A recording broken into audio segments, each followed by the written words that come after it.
Chad, this is my iPhone. Try to get into it. I don't know your password. Yeah, exactly. You can't get into it. Now, what if I was a drone pilot and I just set my controller down?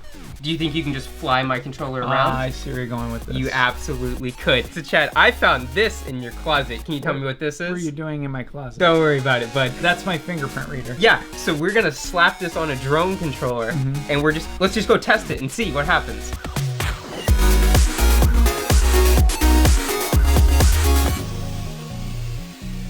What's up, guys? Welcome to another HackMakeMod episode. I'm Brandon. And I'm Chad. So you want to put this on a drone controller so not just anyone can come pick it up and fly your drone. Bingo. You don't even fly drones. Like, why did you... Oh, hold up, Chad.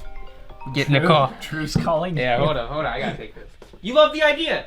So for those of you that don't know, Drew is the CEO of Rotor Riot, which is one of the most prominent drone channels in the world. We'll come next week. I gotta go. I'm in the middle of the show. No, I'm not gonna.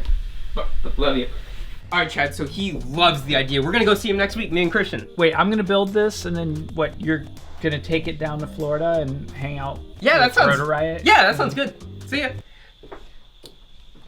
This is a drone controller. Has a couple of joysticks, some switches, some buttons, and typically a drone pilot is going to program one of these switches to arm and disarm the drone. In this case, we're setting this up for Drew, and he uses this switch right here to arm his drone, and the arm position is down or away. We have to introduce the fingerprint reader into this setup. So that means the fingerprint reader is going to have to go in line somewhere between the switch and the brain of the controller. Sounds like kind of a simple task, but the more I started thinking about it, the more difficult I think it's going to be. And here's why.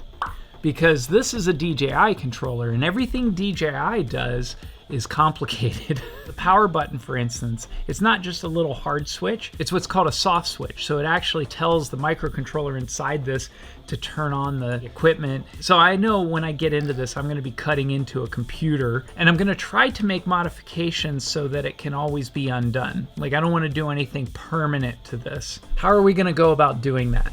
Well, there's three aspects to this project. You got the hardware. So we got the fingerprint reader, which is pretty nice. It does a lot of the heavy lifting. It can store fingerprint files in it, and it can identify if the fingerprint is one of those files. But from there, all the controlling and button pushes and stuff that you might have to automate after that, you'll have to do with an Arduino. It's not an actual Arduino, it's an ESP8266, so it uses Arduino code. But I'm pretty sure we're gonna have to have some additional components, because I'm gonna have to figure out how to get power out of this to this system, because the Arduino and the fingerprint reader are going to need 3 to 5 volts. But the part that's just a little bit more complicated is going to be the coding. Right now, how it works is you have a switch up here on the right, and when it's down like that, that's armed. When it's in the middle, it's disarmed, and when it's up, it's disarmed. So you have a 3-position switch that does those functions. So I want to be able to tap into that switch and be able to adjust those functions without taking it away from the computer, because the computer still uses it for other functions in here. After we do that, we're gonna have a mess of wires, so we're gonna have to contain them somehow. We'll print a little case to make things nice and tidy, and then we'll stick that on the back. And that should be everything. So we gotta pull this apart, find out what's going on with the switch, and then we'll go from there.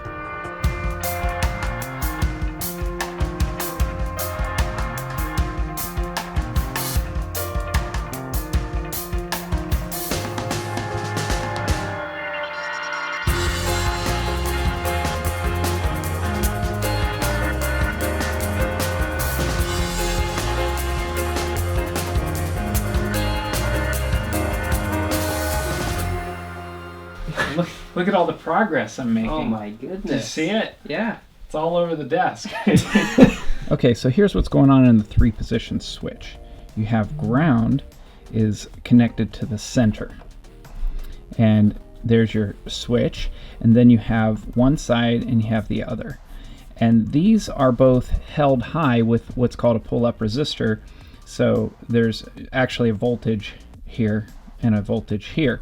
And what happens is when the ground touches this side, it grounds out that switch, it senses that, and it knows that the switch is contacting that side. When the ground is not touching either, it knows that there is no connection. And then when it's touching this one over here, we know it senses the ground and it knows that it's at that position. What we're going to do is cut out the switch. The switch is then going to connect to the Arduino, and then the Arduino is going to connect to the motherboard and the radio. And what's going to happen is you're going to try to arm it, and Arduino is going to say, hey, are you who I think you are? If the answer is yes, it's going to say, I'm going to go ahead and pass along that message the switch just sent me.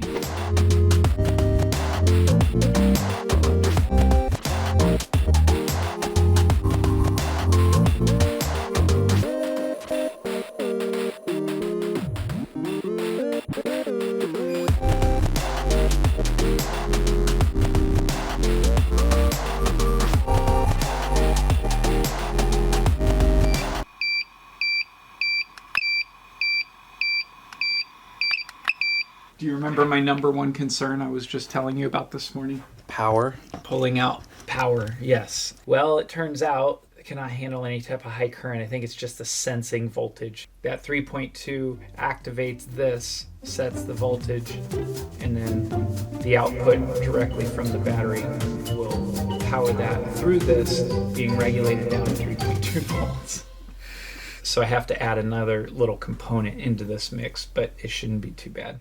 When I got into this, there is a ribbon cable that goes from the battery connector into the controller. When I got my multimeter out and tested everything, I found that the first 3 wires are ground wires. The next 2 are 3.3 volt, and the next 3 are 7.4 volt, approximately.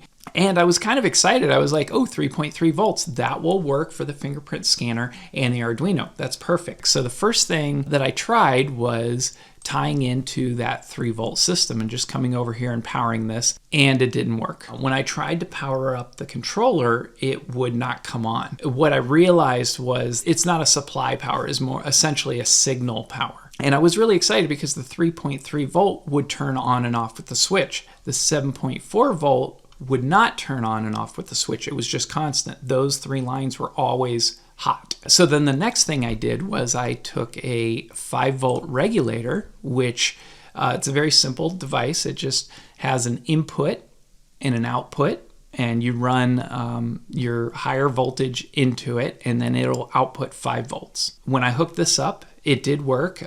Currently, you can see I don't have my ground wire hooked up, but I just connected it to the chassis ground over here. If I decided I wanted to run it like this, then I would have to add a separate power switch externally that turned on and off the fingerprint scanner. I was not happy with that. So I thought maybe what we could do is use this 3.3 volts to trigger a MOSFET, and then the MOSFET could connect the ground and connect the entire system. But before I thought of the MOSFET, I actually tried a few different things. I tried an opto-isolator, a relay, a transistor. The problem with any of these devices is they're a load, so they all draw current.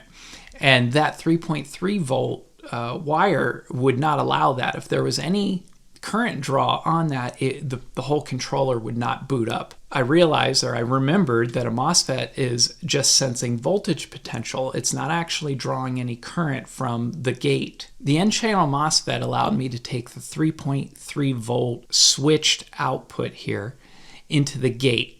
The gate controls this, and then once this senses 3 volts, what it does is it essentially bridges these two. And then when it's active, it will connect that ground to the other ground. And this then becomes a complete system. So at this point, everything was powered up, and now what we need to do is write the code. Hi, I'm Christian. So I'm here to write some code to make this thing work.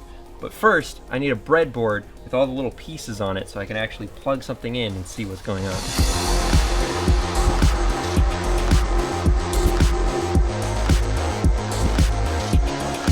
Okay, so this 3-position switch here has 2 wires coming out of it, and each wire can either be high or low. So that results in 4 possible states for this to be in. But because of the way the switch works, we actually can only ever have 3 of them. That's one on, the other on, or both off. They're never both going to be on, so we don't have to worry about that. So we know from the notes that Drew sent us that if the switch is to the right, which is position 3, it'll reset the scanner altogether, no matter what. If it's in the middle, this fingerprint scanner will just run its default code as normal, checking against whatever it can. And then when it finds a good match, it'll stop itself from running. So then all we need to check for is if it is running or not. Because if it's not running, that means it already found a good match. Otherwise, it'd be checking constantly. So if it's not running and the switch is over here, it's armed.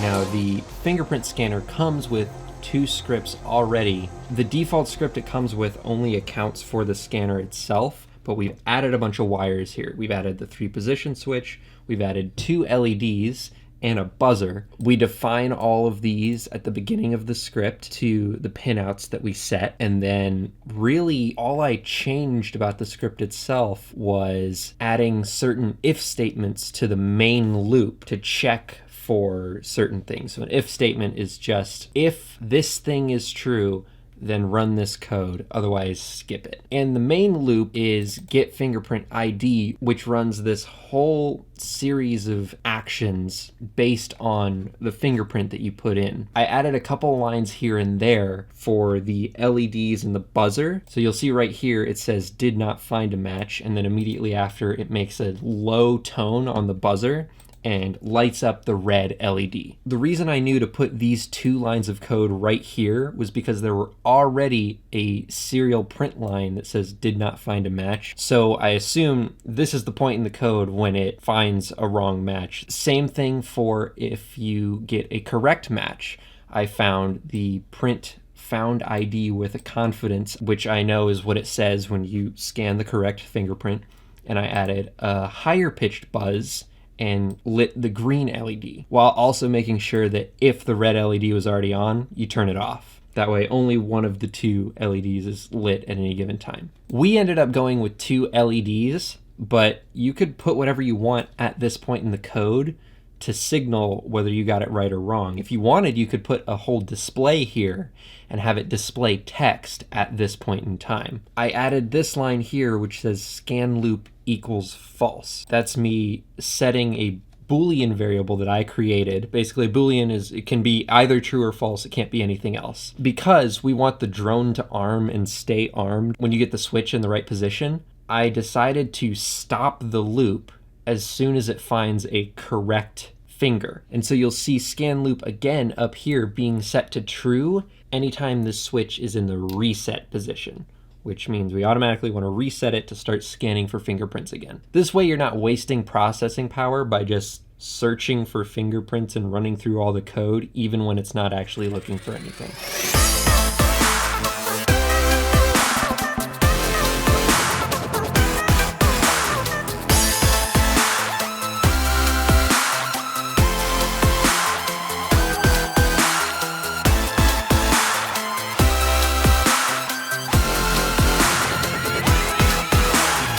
It's all working. I can't believe it. So now you just need to get it off the breadboard and into the box.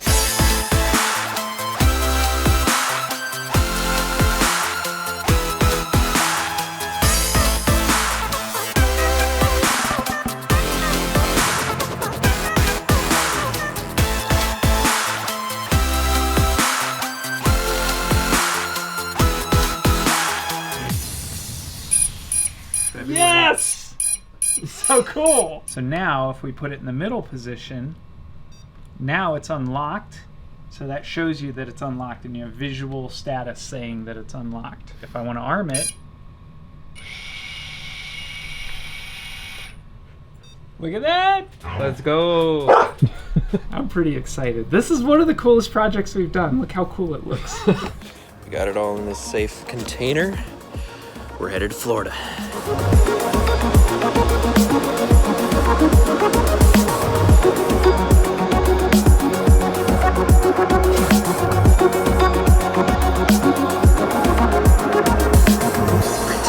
Drew Camden, just the man I wanted to see. How's it hanging, my man? You guys just came right Special in. delivery. Yeah, the guy for didn't Drew care that we Camden. just walked through I'm the door. gonna have to check on with security. We've Yeah, got yeah. what you requested. What'd you We get got me? what you requested, the fingerprint activated remote control. You got your finger here. You're already holding it like this. Pop your finger on. I want and to if feel it- that. I would not have thought of this, but seeing it, I'm like, that is pretty clever. Because Yeah. like, while you're holding the radio, you can just be like, boop, We got a nice little 3D printed housing that. jet black. I like the pin here you got on there. Yeah. Oh, yeah. Emblem. HackMakeMod.com. That is really slick. How you built a port into the radio that looks like it was there. Yes. Oh, yeah. And it receives power from the radio. Real? Okay, so there's no other battery in here? Nope. So I told you I used this switch for arming. Yes. You gave us very specific instructions. I'm very particular about my arming. This is for my drum. I want it to be unique Exactly. to me. So we've basically hotwired the switch and interrupted it so that if you flip it to the arm switch, it's not going to send a signal to your controller unless the fingerprint has been activated. But Okay. in order to do that, we're going to need your fingerprints. You can't just get on my the finger- laptop. Okay. So you didn't just download my fingerprints from like a police database? or No, we something? couldn't find No. them. You're pretty under the radar. Yeah, you're clean. We are running 2 separate scripts at different times. We have one script for recording your fingerprints and another script for actually running the process that you want, which is locking your controller up if you are not the right person. Okay, so there's not like someone could even pick this up and just register their fingerprint. You've got to load a custom script to do it. Absolutely. So once this is set up, this really is mine. All right, so that's plugged in. I like the red light. We're gonna load the enroll script, which is the one that actually records your data. So now it's gonna say, pick a number between 1 and 128. It can store up to 128 fingerprints. So I we'll think I'll just do really these 3 because I feel like it'd be one of these 3 fingers Okay. that I would hit on the radio. So we'll start with number 1. Okay, we'll make that my pointer. It's gonna ask you to scan your finger. Okay, Scan it up. scanned. Now it's gonna ask you to do it one more time to verify. So just the same finger again. Oh, it's kind of like on when you did Touch ID on the iPhone, it would Well, like get different angles. Not or... quite. So it just needs to check if they match. Okay, did it get it? So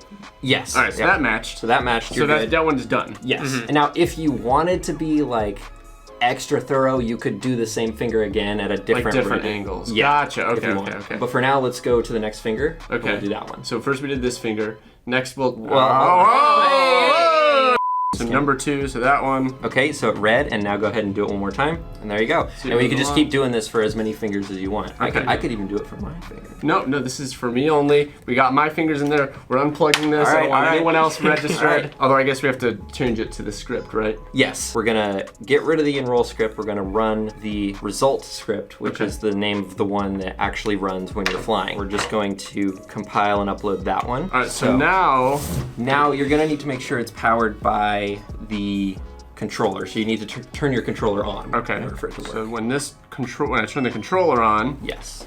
oh, this comes on. Okay, that's really cool. And so we've got little red and green lights here. Okay. So every time you scan, red. No, none for you. No, Because sir. it's not my None. finger. I'll like this if this works for me. Oh, look at that! there you How go. cool. Okay, so then now when this is green and I flip the switch to armed, that'll send my arm signal. You got the little beep. And then if I want to lock someone out again, 3rd position. Okay, so that resets it. Yes. Third position resets. All right, so I'm gonna bind this radio to my flippy floppy machine. Yes. And let's get out and see how well this actually works. Absolutely, let's do it. So I want to test this thing out. So we should be all set up now. If I put this down into my arm position, okay, nothing actually happened there. But then if I just go here, Oh. Hey, Oh! there it is. that's so satisfying too with the beep and everything. Okay, but then so now to the middle position, still green. Oh, it's so cool. yeah. Okay, but if I go all the way up, click, click. Oh, we turn red again. Yep. Let's go. Time to rip. Yep. Nice.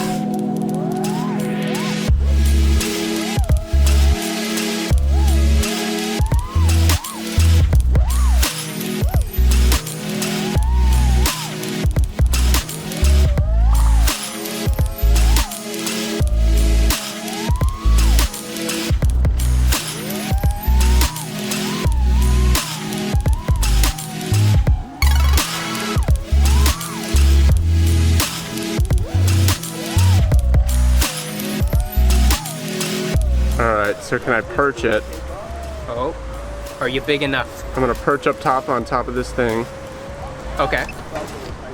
Oh, I heard it. I heard and it. I flipped it twice, so we're red again. Uh-huh. All right, so I'm just good. I can just leave this. Yeah, I can set just it down. leave, no one can fly it. You know, I kind of want to fly your drone, Drew. You go for it. You think I can fly it? You knock yourself out.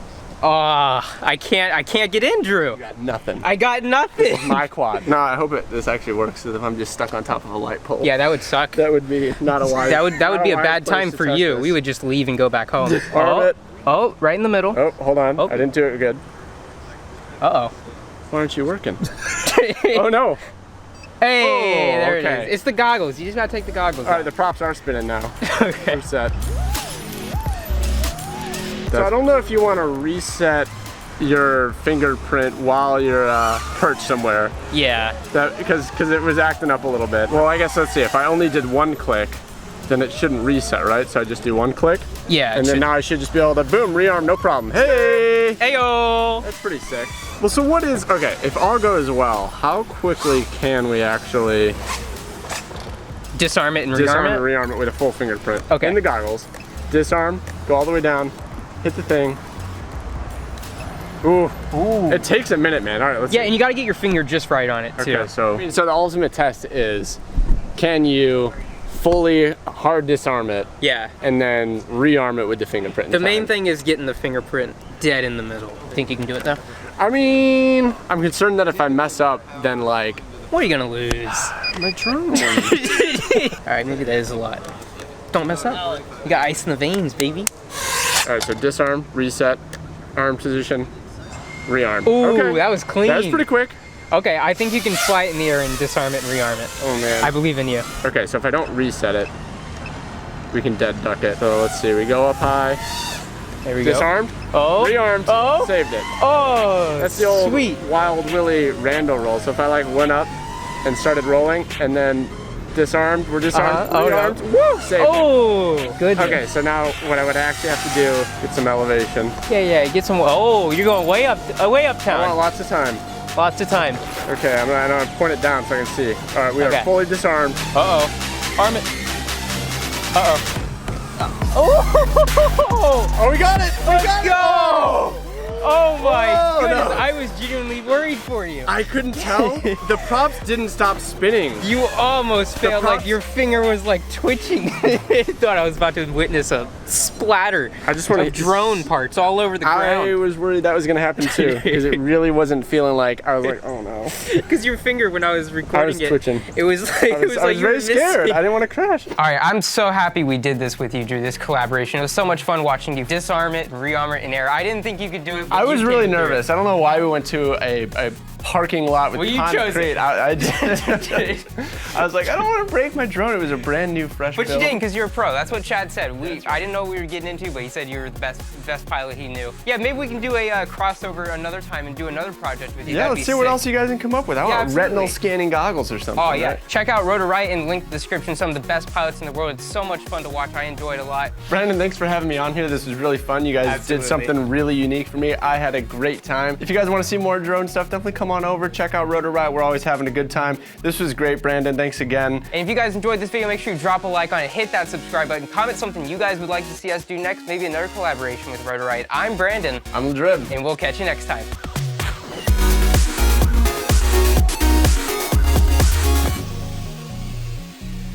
Very cool. Check them out in the description. They're very, very cool. Very cool guy. This guy.